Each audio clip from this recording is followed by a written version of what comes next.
Vinayak sir Patil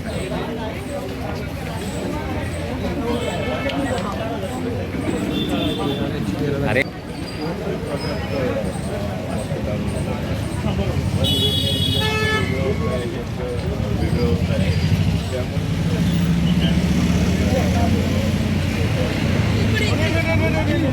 काय परिस्थिती आहे, पोलीस यंत्रणा कशा पद्धतीने काम करते? आज ठाणे मतदारसंघाचे आपल्याकडे 2 ACs आहेत, ऐरोली आणि बेलापूर. या ठिकाणी जवळजवळ 850-850 पोलिंग बूथ्स आहेत.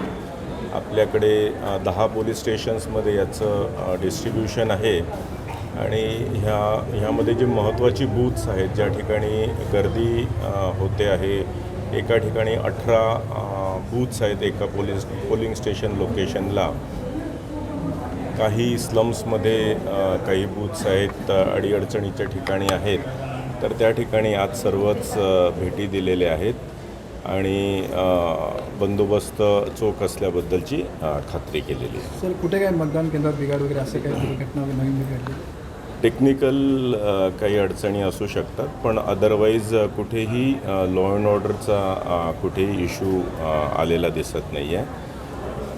ह्या संपूर्ण परिसरामध्ये आपण जवळजवळ 4000 पोलीस अधिकारी आणि कर्मचाऱ्यांचं डिप्लॉयमेंट केलेलं आहे. याशिवाय 800 होमगार्ड्ससुद्धा आपल्या मदतीला आहेत आणि 6 कंपन्या आर्म्ड पोलीसच्या, ज्याच्यामध्ये केरला, कर्नाटका, RPF आणि आपली SRPF अशा 6 कंपन्यासुद्धा आपण ह्या ठिकाणी डिप्लॉय केलेल्या आहेत. ओके.